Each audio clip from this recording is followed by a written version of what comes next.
বাঙালি জাতি 1971 সালে 16 ডিসেম্বর একবার স্বাধীন হয়েছিল, কিন্তু সেই স্বাধীনতা চুরি হয়ে গিয়েছিল।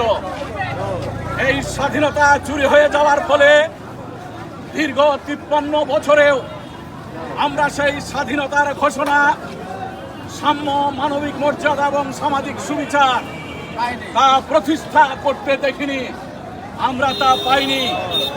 এই মহান মুক্তিযুদ্ধে যেই সমস্ত কৃষক, শ্রমিক, ক্ষেতমজুর, কামার কুমোর তথা সাধারণ মেহনতি মানুষ জীবন দিয়েছিলেন, তাদের সেই জীবন দেওয়ার প্রত্যাশাটা পূরণ হয়নি।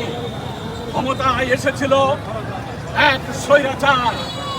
সেই স্বৈরাচারের ধারাবাহিকতায় থেমে থেমে বাংলাদেশ 2024 সালে এসে পৌঁছেছে।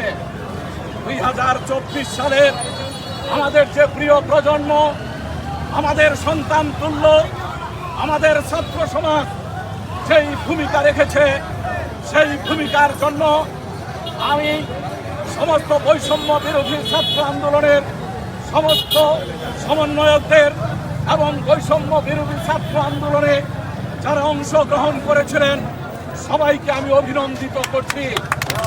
এই বৈষম্য বিরোধী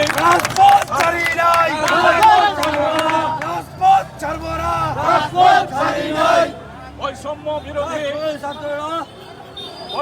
বিরোধী এই ছাত্র আন্দোলনের ব্যানারে সেই সমস্ত আমাদের প্রিয় সন্তানেরা বুকে রক্ত ঢেলে দিয়েছে রাজপথে, যে সমস্ত মা তার সন্তান হারিয়েছে, যে সমস্ত বাবা তার সন্তান হারিয়েছে, ভাই ভাইকে হারিয়েছে, শিক্ষক তার প্রিয় ছাত্রকে হারিয়েছে, আমরা সমস্ত বিদেহী আত্মার শান্তি কামনা করছি।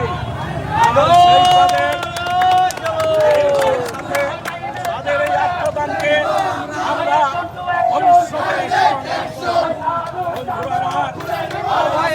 ভবিষ্যতে নূতন করে শপথ নেওয়ার সময় এসেছে। বিজয় বারবার অর্জিত হয়েছে, কিন্তু দেখা গেছে আমাদের বিজয় ছিনতাই হয়ে গেছে। বন্ধুরা, এই বিজয় ছিনতাই করে সেই স্বৈরাচাররা, সেই ধনিক বণিক গোষ্ঠী তারা আবার ক্ষমতা দখল করেছে। ফলে আমাদের সাধারণ মানুষের উপর আবারও নির্যাতন নেমে এসেছে। বন্ধুরা, আমরা আজকে বলতে চাই, আজকে আমাদের প্রত্যাশা ব্যক্ত করতে ভালো লাগবে। বাংলাদেশ হবে অবশ্যই ন্যায় এবং ইনসাফের বাংলাদেশ হবে। আমরা ন্যায় এবং ইনসাফ প্রতিষ্ঠার জন্য আমাদের লড়াই অব্যাহত রাখতে হবে। ন্যায় এবং ইনসাফ প্রতিষ্ঠার জন্য এই রাজপথকে অবশ্যই পাহারা দিতে হবে। বন্ধুরা,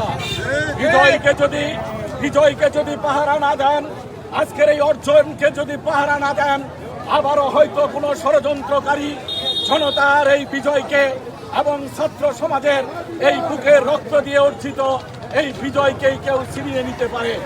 এই জন্য অবশ্যই এই বিজয়কে আমাদের পাহারা দিতে হবে। বন্ধুরা, কারণ এই যে স্বৈরাচার, সেই স্বৈরাচারদের অপভ্রংশ এই সমাজেই থেকে যাবে, কিছু না কিছু থেকে যাবে। বন্ধুরা, এই বাংলার জমিনে, এই ছাত্রদের রক্ত রঞ্জিত জমিনে এবং এ যাবৎকালে যত রক্ত ঝরেছে এই দুঃশাসনের বিরুদ্ধে, যে সেই 2013 সালের 5 মের যে রক্ত ঝরেছে, পরে যে রক্ত ঝরেছে, এমনকি আমাদের সেই বিডিআর হত্যাকাণ্ডের মধ্য দিয়ে যেই রক্ত ঝরেছে এবং পরবর্তীতে যেই রক্ত ঝরেছে, এই রক্তের মূল্যায়ন করতে হলে এই বাংলাদেশ হতে হবে ন্যায্যতার একটি বাংলাদেশ। এই বাংলাদেশ হতে হবে একটি সমতার বাংলাদেশ। এই বাংলাদেশ হতে হবে জনগণের বাংলাদেশ। এই বাংলাদেশে, এই জমিনে আর কোনোদিন বেশিরভাগ জন্ম নেবে না। এই জমিনে কারো কথা বলতে গেলে কেউ টুটি চেপে ধরবে না। এই বাংলাদেশ হবে মানুষের অধিকারের। এই বাংলাদেশ হবে ন্যায় এবং সত্যের বাংলাদেশ। আমরা ন্যায্যতার উপর দাঁড়িয়ে, সত্যের উপর দাঁড়িয়ে আগামী দিনে অবশ্যই আমরা আন্দোলন সংগ্রাম চালিয়ে যাব। বন্ধুরা, বিজয় অর্জিত হলেই আপনারা ভাববেন না যে সবকিছুই শেষ হয়ে গেছে। এখনো সরকার ঘোষিত হয়নি, এখনো যে কোন ব্যবস্থা গ্রহণ করা হয় এখন পর্যন্ত আমরা জানি না।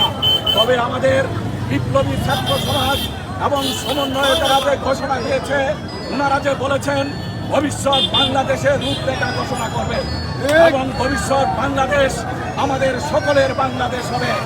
এই বাংলাদেশ কোনো দলের হবে না, এই বাংলাদেশ কোনো গোষ্ঠীর হবে না, এই বাংলাদেশ হবে এদেশের মানুষের। এই বাংলাদেশ হবে কৃষক, শ্রমিক, খেত মজুর, কামার কমর, তাঁতি জেলে তাদের, যারা ন্যায়ের পক্ষে থাকবেন, সত্যের পক্ষে থাকবেন, যারা ন্যায় বিচারের পক্ষে থাকবেন, যারা সত্যিকার অর্থে ইনসাফের পক্ষে থাকবেন, তাদের জন্য হবে আপনারা অবশ্যই সেই ফেসিবাদীদের, সেই খুনিদের অবশ্যই আপনারা খেয়াল রাখবেন। সেই সাথে অবশ্যই আমরা এই ক্ষুদ্র পরিসরে আমরা অবশ্যই ওই খুনিদের বিচার দাবি করব। পৃথিবীর যেই প্রান্তেই থাক, সেই প্রান্ত থেকেই এই খুনিদের ধরে এনে বিচারের ব্যবস্থা করতে হবে। বন্ধুরা, সবাই কথা বলবেন, নিজের প্রতিক্রিয়া ব্যক্ত করবেন। এটা মুক্ত আলোচনা, মুক্ত বিষয়। যে যা বলার তো অবশ্যই বলবেন। এখানে যে মতের, যে পথের আছেন, সব কথা আপনারা বলবেন ইনশাআল্লাহ। আর কোনোদিন দেশে কথা বলতে কেউ বাধা দিবে না, আর কথা বলার কারণে ভিন্ন মত পোষণের জন্য আর কোনোদিন কেউকে গ্রেফতার করবে না ইনশাআল্লাহ। এই কারণে আমাদের বাংলাদেশ আজকে নূতন করে স্বাধীন হয়েছে।